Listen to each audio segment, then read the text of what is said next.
Welcome to the Passive House podcast, brought to you by Passive House Accelerator, a catalyst for zero carbon building. For news, inspiration, and connections from all flavors of Passive House, check out passivehouseaccelerator.com. Sign up to receive regular updates about events, get your technical questions answered, and contribute to the community forum. There's loads of free information for experienced professionals and people just starting out on their Passive House journey. We hope to see you at one of our construction, tech, or weekly Global Passive House Showcase webinars. In the meantime, here's this week's Passive House podcast.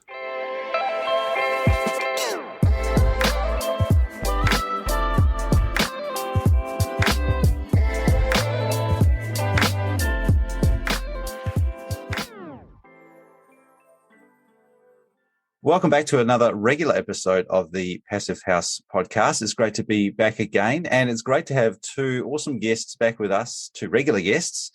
Mary James, how are you doing? I'm great. I'm here in Northern California, where so far the skies are still relatively clear. Where awesome. I am. Awesome. Yeah. Still pretty warm, I imagine. Still pretty warm, yes. And Ilka, great to have you back on the show. I think since last time we recorded live, you have joined us back again from a visit to Germany. So you're one of those rare people who have done international travel recently. Yes, I did. So you were fortunate to be able to go because you were is it because you have a green card, you're allowed to go to Germany? Well, I was allowed to go to Germany because I'm a German citizen, but Americans wouldn't have been allowed to go at that point. Yeah. And then coming back, I think the only reason I could come back as a German citizen is because I have a green card. So my relatives are actually not allowed to visit me right now. Yeah. Which is tough. Yeah. But needless to say, you're one of those few fortunate ones who have been able to travel internationally, which is good for you and good for your family. All right, so we've got an exciting interview this week from Bundle Design Studio in Bellingham in the Pacific. Was it Pacific Northwest? Is that how you describe that part of the world? Yes, Washington State in the Pacific Washington State. Northwest. Beautiful part of the world, which I've actually been to, but that's a whole nother story. Let's get into thanking some of our sponsors, Mary, who help us bring us the Passive House podcast each week. Yes, we're very happy to thank our sponsors.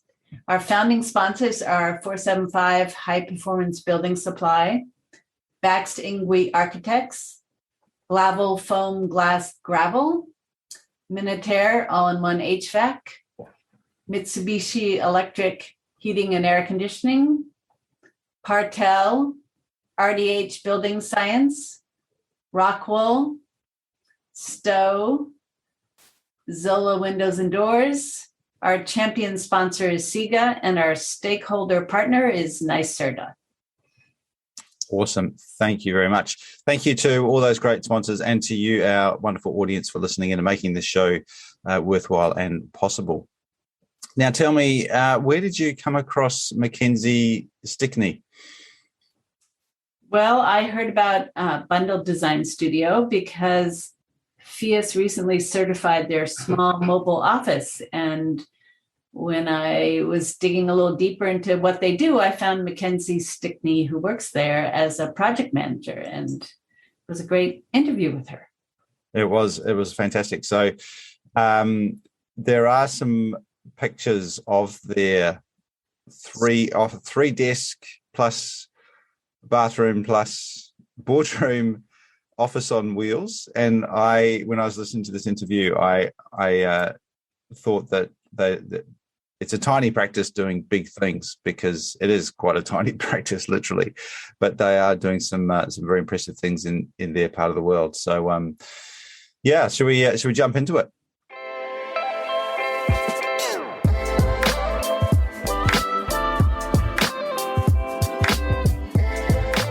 Welcome, Mackenzie Stickney, to the Passive House Accelerator podcast. Can you first tell us about what your role is at Bundle Design Studio as a project manager? Yeah, as a project manager at Bundle Design Studio, I run several projects at a time. Right now, I think like everywhere in the country, probably it's really busy.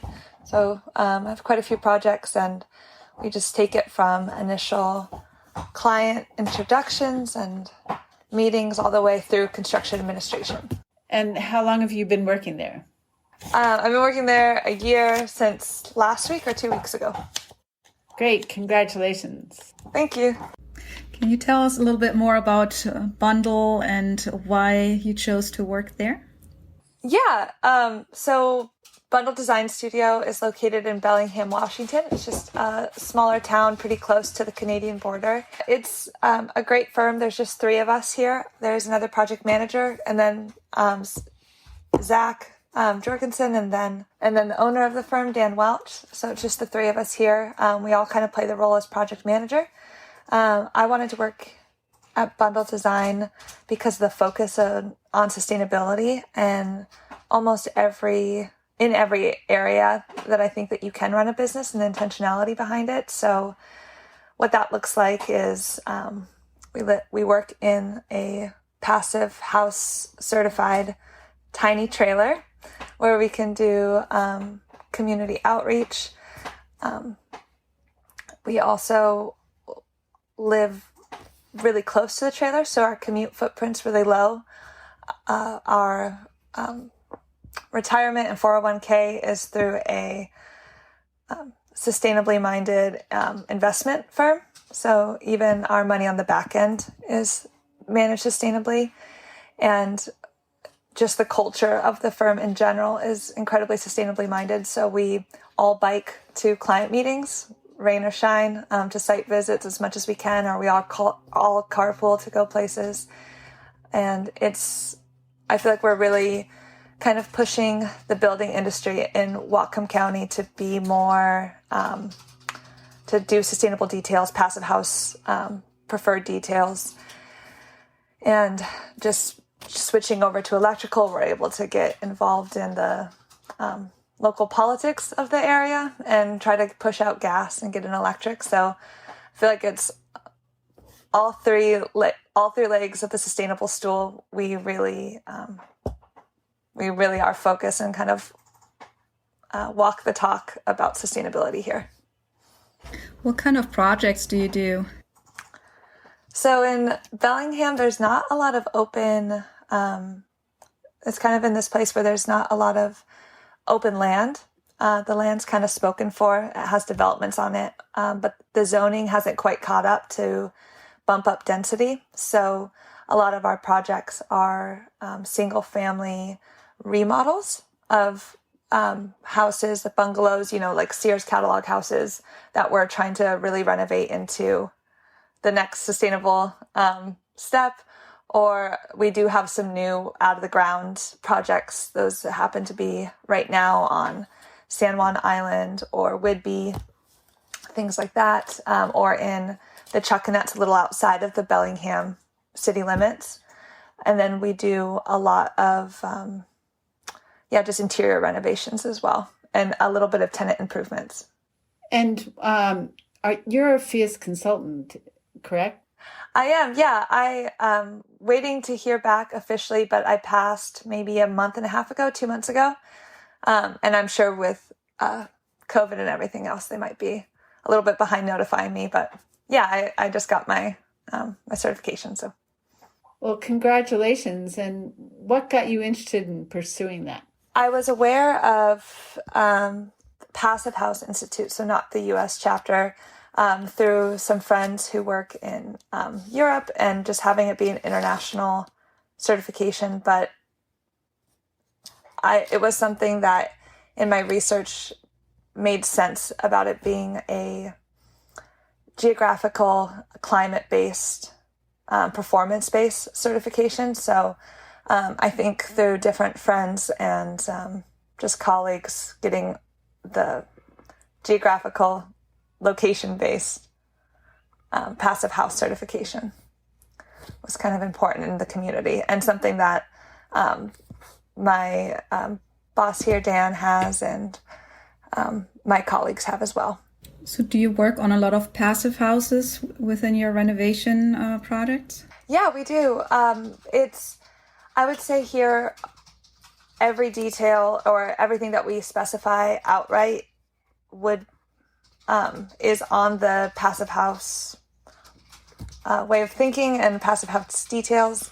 I think it depends on who our client is and what their budget looks like.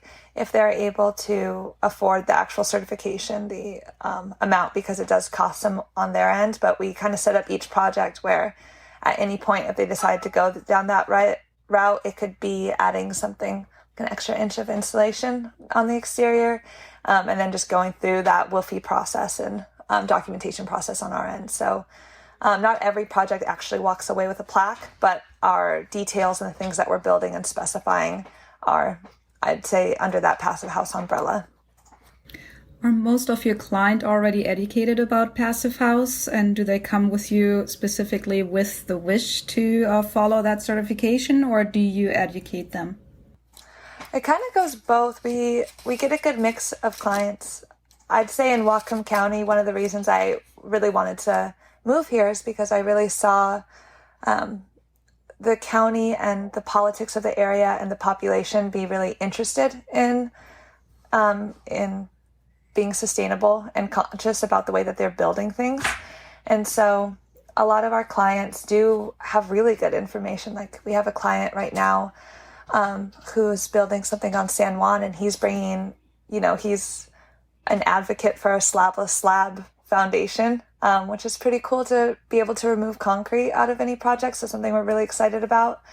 And he kind of pushes things, where he wants to use less steel, less concrete, really lower that carbon footprint. Really excited about vapor barrier details and things like that. So he's been fun to work with. And sometimes we have clients where we do some education and we talk to them about what the purpose is, because something that comes up often, because we live in such a temperate climate, despite it being pretty far north, having it be next to the ocean, pretty temperate climate. And so you don't really see the financial benefits necessarily of upgrading an existing building to an energy efficient FIA certified building. But where you see it is in it being comfortable, in it being, and I think, the right thing to do, I think, to have a durable, long lasting building. So we get a kind of a grab bag of clients, but I would say we're a little surprised sometimes when clients come to us and aren't interested in FIAS or aren't interested in sustainability, and we wonder why they chose us, but we also see it as an opportunity to be an advocate for doing something that we believe in. And what was that foundation type that you talked about? I'm sorry, I didn't quite catch that. Oh, a slabless slab. So instead of doing, it's kind of brilliant. Instead of doing the, 4 to 6 inches of concrete with rigid insulation up above, you just use the rigid insulation because it has a PSI. It's PSI rated. It's, they put bridges on it in airports and stuff. So that is the foundation and kind of acts as the structural support. You still have footings though, along the perimeter, but everything inside you can just have floating insulation essentially. And then they have two subfloors. Advantech is the company we're going with, and it's two sheets of plywood in opposite directions on top of the OSB. So it's or on top of the rigid insulation. So you have the subfloor rigid insulation and then the vapor barrier. So I'm really excited about it. We do a lot of it can be pretty flat here in places, so using it as a slab on grade for all of our projects would be an ideal new standard. If we can get away with using concrete, we'd like to, because the rigid insulation is going to be there anyway, and the embodied carbon footprint of that is going to be there anyway. So if we can remove just a little bit more by scraping out the concrete, it's pretty cool. Great. And before you came to work for Bundle, I understood you worked at Cone in Seattle. What prompted you to leave there? And what were the positive experiences that you gained there? Yeah, Cone's amazing. I can't say enough good things about them. Kind of unique to the architecture world. It was really female dominated. Out of maybe 15 to 20 employees, I'd say, like 75% to 80% were women. So really female dominated community, really young, firm. We did amazing design for the need of just the West Coast is having its population boom, same as the East Coast had, a couple hundred years ago. And it's been, I think Seattle in particular really has seen the growing pains of what that looks like to try to house that many people. And not only just people moving to Seattle, but just the, global population growing in general. We have to house people. And so I think there's a lot of tension between people not liking new development and not wanting their neighborhoods to change. And I feel like Cone provided multifamily housing that I thought did what they could with the budgets to make things aesthetically pleasing and feel really human and seem really intentional.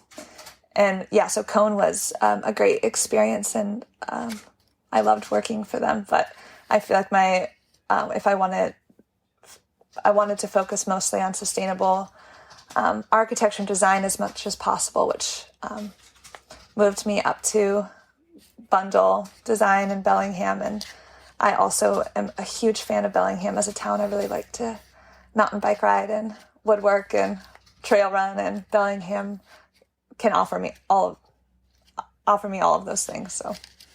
And you are actually sitting in the smallest FIAS certified space, right? In your movable office. Can you tell us a little bit about that and why it was built?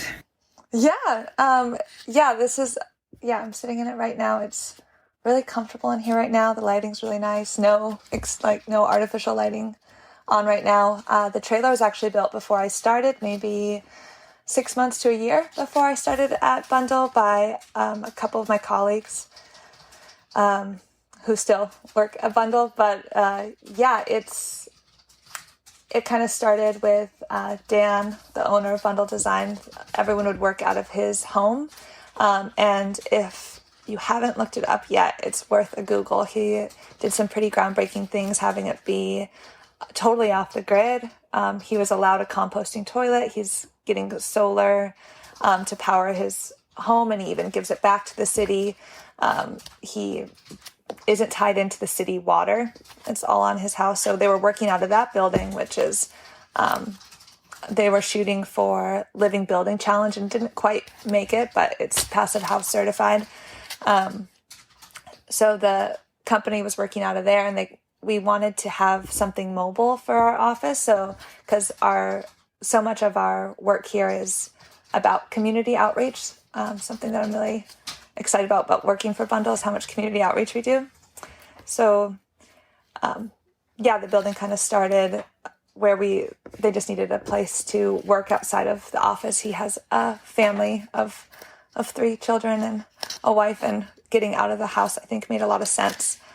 So they paired up with a Native American reservation on the Lumi Peninsula, just in North Whatcom County. They had struggled with homelessness and addiction, and they wanted to help people have a safe and healthy place for them to live and rehabilitate. But they didn't have much knowledge in how to build those healthy environments. So the reservation, paired with Bundle Design Studio, offered them a warehouse, a place to store materials, and then Bundle taught them in kind how to build a Passive House certified, a healthy living environment. And they did that through building the tiny house. So they built it on site with members of the nonprofits who work on the reservation to help and kind of showed them what building techniques to do. And they had a space to build, and they gave them the reservation gave Bundle a trailer to build the tiny office on. So it was kind of this mutual symbiotic relationship. When you say tiny office, can you tell us what the dimensions are? Yeah, roughly, I think it's 9 feet by 20, or it's hard because, you know, we have those SIP walls, so they're so thick, but I think it might be 6 or 7 feet interior dimensions by, I think, 24 long, because it's still, we can still drive it around on the road. It works for the Department of Transportation. So, yeah, it's pretty small. And in that we have 3 offices, or 3 workstations, a HRV, a composting toilet, and a conference room, and a little kitchenette. So we fit a lot in here. Sorry, you mentioned there were ventilation issues with the composting toilet? Well, something that I think, you know, isn't on, something that's kind of unique is that we are using a composting toilet. In order to keep that composting toilet healthy and happy, it needs to have an exhaust fan directly to the outside to have circulation at all times. And, you know, typically when we do HRVs, when we do passive homes, all of our exhaust is going through the HRV. And we're not able to do that with a composting toilet. So we had to kind of manipulate the way that we use our HRV so that we can have a healthy toilet and supply the right air. And you don't have cooling, correct? No, we don't have cooling. Yeah, we don't have cooling. We have a plug-in heater, like little electric heater, radiant heater, but this building really is, we call it like a Yeti cooler on wheels. So in the winter, it stays really, really nicely warm, and we're in a heating-dominated climate. So that's was our primary design concern. But no cooling. So what other challenges came with trying to certify a movable home, or not home, office, because FIAS, or in general Passive House, is so reliant on location-specific shading and solar gains? Yeah, like you guys know, it's really location-specific. So to have something moving, I guess it's kind of a misnomer to call it a mobile tiny house that's certified, because in order for it to be certified, it's only in one location on our property in which it is certified. But was kind of nice because we could put it exactly where it would perform best. Winter and summer, of all the places on our site, we get nice shade in the evenings with the harsh west sun, by the way that the trees are laid out on the site. And then we get really good solar access in the winter. So we have most of our glazing on the south side. We're elongated along the south side, just standard, sustainable principles that we're able to do with this trailer. But it does, with climate change being what it is and our summers getting worse and worse. This year we had an enormous drought with record-breaking temperatures for the entire year, months before when they ought to have happened. So it's been a little bit of a challenge just with climate change being what it is, to keep it cool. We've talked about getting it. We've talked about a couple of things. We have the option to put on exterior horizontal shades over our south windows. We have kind of the infrastructure built in, and we'd like to get around to putting those on. But, it's only so hot, like a couple weeks out of the year is when but most of the time it performs pretty well.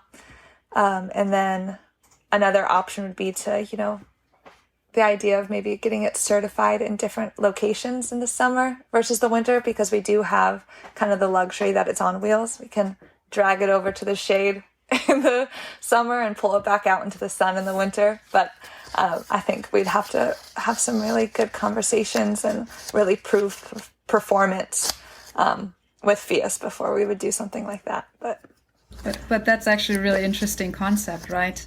Behind a movable structure, because you could actually find the perfect summer location, the perfect winter location. Yeah, it feels kind of exciting, and it's like I graduated from my thesis, 3 or 4 years ago. So I feel like that sort of idea is like freshly on my mind of ways in which, innovative ways in which humans in general and the structures they build will survive climate change, and having things on wheels where you really, where you don't have to rely so much on systems in order to keep a space comfortable. Because that's something that comes up quite a bit, is with climate change being what it is, we're going to need to use more electricity and hopefully get rid of gas entirely, first of all, but also use more electricity to cool a space with air conditioning units, which then contributes more to global warming. So you're kind of in this catch-22. So having passive ways in which to keep spaces cool, putting things on wheels could be and especially with, van life being very popular with people in my age demographic or living in buses, the idea of keeping things mobile, because so much of the West Coast becomes a little bit unlivable in the summer now with the fire and the bad air quality and the heat being what it is. So having that be a part of the vernacular is that everybody just shifts like migratory birds. I'm not sure. But there was also another reason for having it as a mobile office or mobile structure, right? You talked about outreach and education. Yeah. So the building was built kind of right before, or they finished kind of right before the pandemic hit.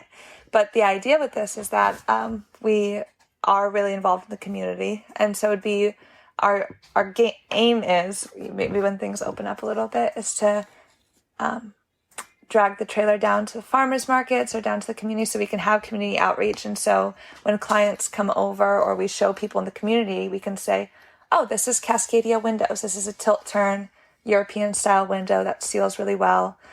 This is what sheep's wool looks like in the walls. This is, so we can really show off our standard building details and products that we used in this firm to educate the community and get them as excited about it as we are. That's great. And you are working towards getting your architecture license, correct? Yep. If everything goes as planned, I hope it does. I'm hoping to be licensed, or I'm aiming to be licensed by this time next year.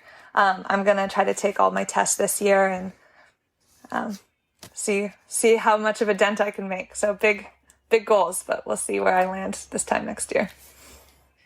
And you graduated with a degree in architecture from Cal Poly San Luis Obispo, but you said that you actually specialize in furniture design there? Yeah. I had the good fortune to work with an amazing professor, Tom DeSanto, who really helped be a liaison between me and the university, and kind of vouched for me as being a furniture designer, and furniture design being a legitimate branch of architecture. And at the time, Cal Poly was kind of toying with the idea of opening up a furniture design minor or major within the architecture department.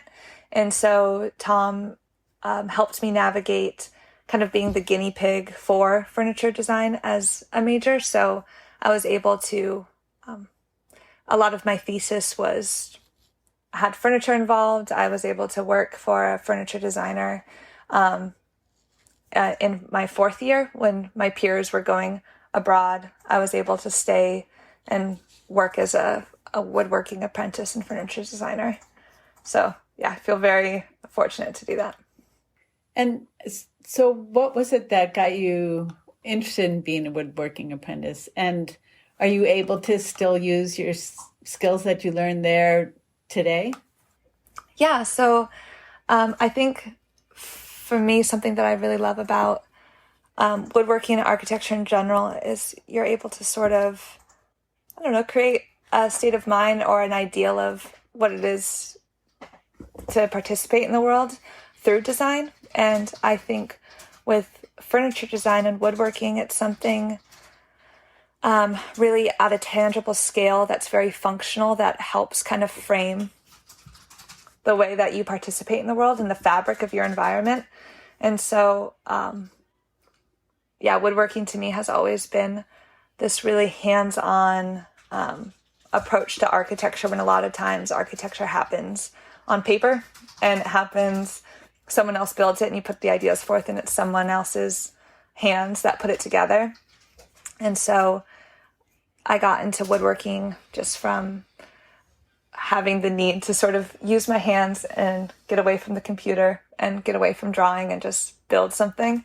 And so I did quite a bit of furniture in college, and then now I have a little side company just called Mackie Sticks, and I do woodworking and furniture design out of a great little communal space with a group of friends here in Bellingham. That's wonderful that you were able to find that niche there in Bellingham. But I guess that's part of what drew you to Bellingham, that there's a whole community that's interested in what you're interested in. Yeah, absolutely. Yeah, I feel really fortunate that there's so many entrepreneurs my age who are, into building things and using their hands. I work out of I guess it's like a communal area or communal space that Nook Studios runs out of. They're an established interior design and manufacturing firm. And it's people my age who went to Western University that's here in Bellingham, who have a wood shop on their property. They also do pottery on their property. They have a whole sewing room where some friends create like cushions and curtains for van build outs or coffee shop build outs that they designed. And then they also have Moment Films that does like video and film production that lives on the property as well. So it really is kind of a creative oasis there. I feel really fortunate that I found them moving here during a pandemic, and they took me in, and it's been great working with them. Well, it sounds like a perfect kind of environment for a young woman. Yeah, I think it's so lovely because there's a few women involved, but the majority of them are men about my age, and they, in their late 20s, early 30s, and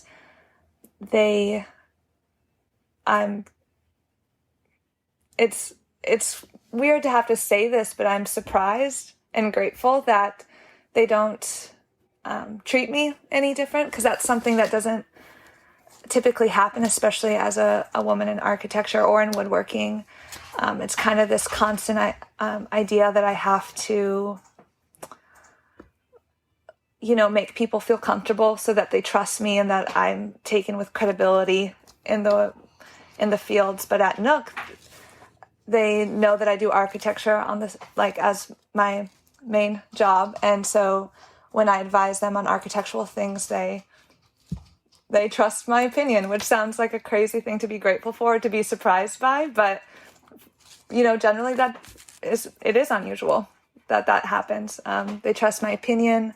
They trust my design eye. I feel like I'm able to really contribute to the community and feel like I can be helpful, where oftentimes I feel like in the community it takes a while to build that trust, because people of an older generation aren't used to seeing someone my age and my gender in their field. So I feel like I have to kind of work for trust, and feel like I can't contribute as much or can't help as much because people aren't willing to hear me or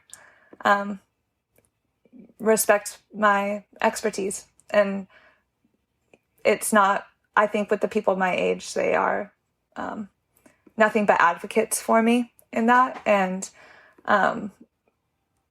I can tell them about issues I have in other areas of the field, like at work, and they are advocates for me. So yeah, I feel like with people my age, that really is just nothing but support and respect. And I'm seen as a peer, which I really appreciate. I bet. And the other big issue, it sounds like, has shaped your work choices is the reality of the ongoing climate crisis. Can you talk a little bit about that? Yeah, I think when I first got into architecture, before that I had spent 2 years doing creative writing and music as a degree, and I was continually kind of horrified by the climate crisis and by sort of the state of the world and the way that people were kind of forced to participate in the world because of climate issues and so I switched into architecture, and kind of with that switch, this idea of being a creator of the built environment and being something I could be like an agent of change in the built environment.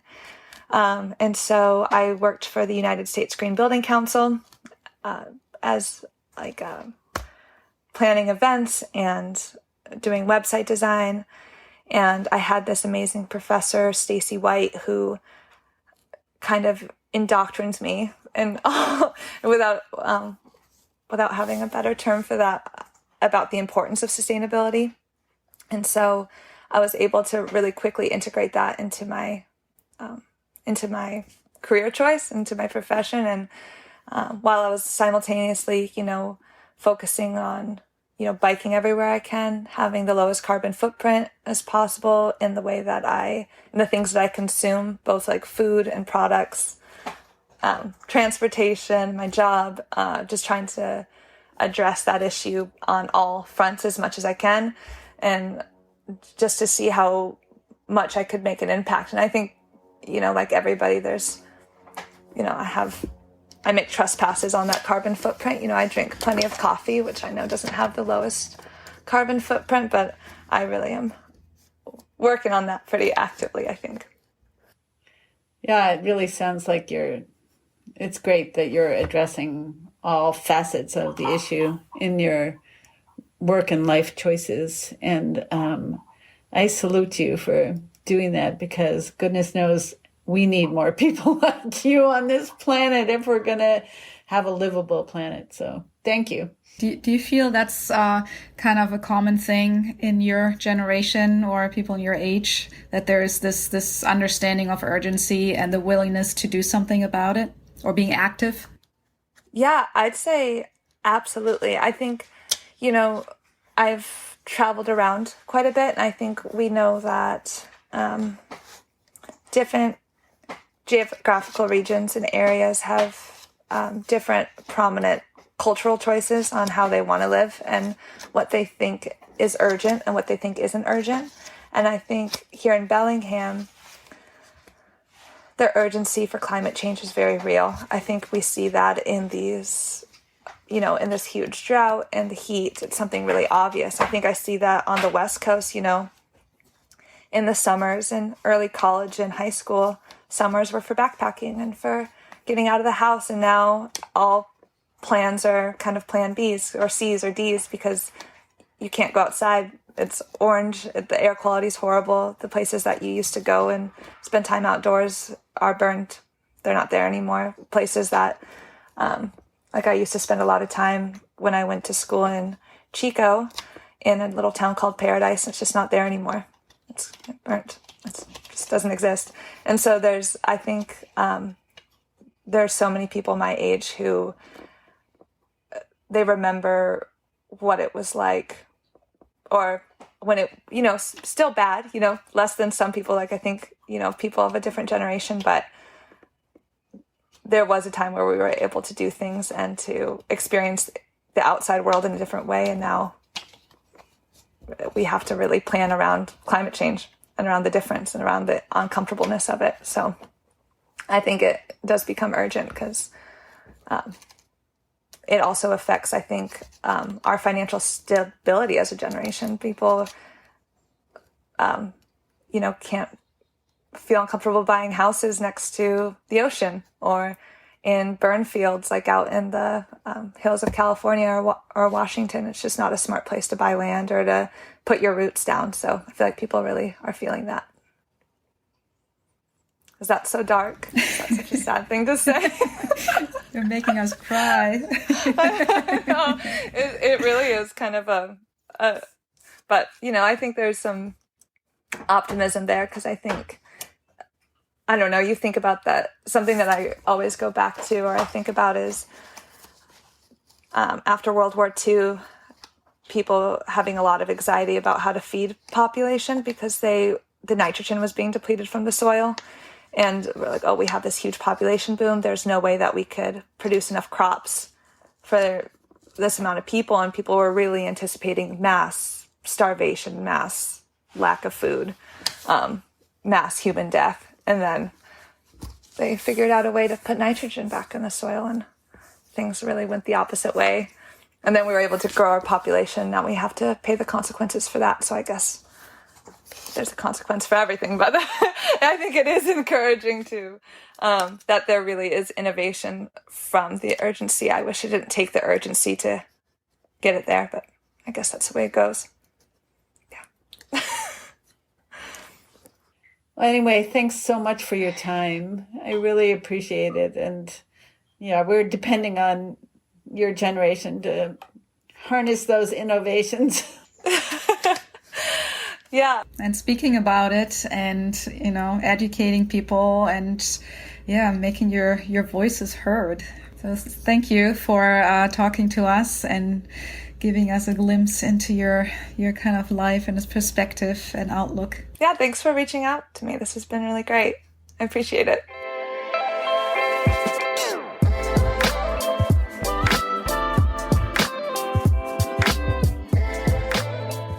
And that was Mackenzie Stickney of Bumble Design Studio in Bellingham in Washington State. As I said at the outset, stunning part of the world. I've actually spent some time around that part of the world. I was very lucky to get out there 20 years ago, and it really reminded me of how much people just seem to be into woodwork and craft and making things in that beautiful, because it's such a beautiful environment there. You're very close to the water, and I'm wondering if that's possibly influenced some of Mackenzie's decisions. Mary, do you think the environment's influenced what she's done? Well, she's only recently moved to Bellingham, just a year ago, but definitely she grew up on the West Coast, and she's very interested, as she talks about, in woodworking. And that's what she originally was. Well, that was her emphasis within the architecture program. Yeah. That she did at Cal Poly. So woodworking has been a big part of her life. Yeah, I really like that fact that she was drawn to architecture, because it wasn't her first choice, but it was the desire to do something bigger and have more impact on the planet. And she seems to do that in a very positive way. Ilka, what were your outtakes from that?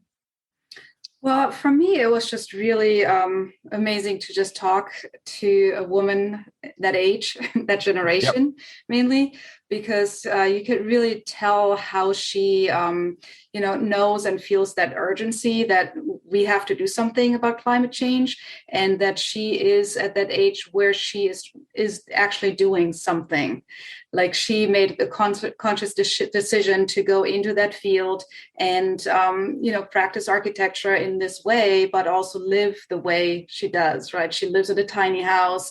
She is very outdoorsy. She, her practice is hyper local. She talks about that quite a bit. And just kind of trying to take the future into her own hands.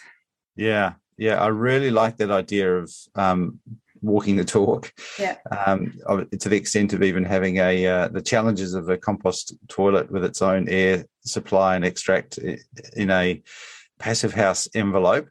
And it kind of made me think that a lot of people might disregard that and say it's all well and good for them because they've got this little tiny caravan, they're all this cabin on wheels, and their clients are all local, but they've done that by design. And it kind of, I guess I'm putting the challenge out there for people, even if you're in an office that's established and it's big and you don't feel like you've got much ability to influence that, then have a think about what you can change about whether the way you practice and maybe the clients that you work with and the type of projects that you design. Because I think they've obviously taken it to a bit of an extreme of walking the talk, but there's an opportunity for a lot of us to do something along that scale.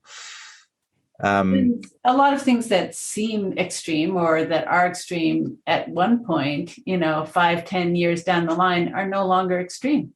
So true. Like Passive House. Right, exactly. Yeah, I really appreciate what she talked about working with clients to come up with a long-term plan to go all electric eventually, even if they can't do it immediately. Yep. I thought that was really forward-thinking of her and of their firm. Yeah. And I really like that idea as well of having a plan and acknowledging that it's sometimes hard, particularly if you're doing renovations, which they're doing more and more of, that it can be hard to go from whatever you've got to full passive house electrified straight away. But if you have a plan to get there, then you put that plan in place and just work at it over time, and eventually you will get there. Do you both feel positive about the future of architecture after talking to Mackenzie? Well, yeah. I mean, I think it was definitely kind of a wake-up call a little bit to hear her talk as a representative of her generation, just talking about, well, these are places where we used to go when I was little, but now they just don't actually exist anymore. And just having to think about these things, because I don't think that we grew up that way. But I think it also makes them just come up with, new ideas and just feeling the urgency to do something, and then really being creative about it. Yeah, achieving that, sort of walking that balance between reducing carbon emissions in buildings, but also having to adapt to the reality that climate change is here. And, the composting toilets are part of that adaptation. Yeah. Awesome. Hey, well, thank you both once again for not only finding a great guest, but also doing a great interview. Really appreciate that. And it's always a pleasure to have you and your wonderful people that you do find on the show. We'll be back again next week with a regular episode, which I'm looking forward to. And a voice that's been missing this week, you might have noticed that Zach's been still on holiday. He'll be back with us again next week on the Passive House podcast. Thank you very much for listening in. And thank you, Mary and Ilka.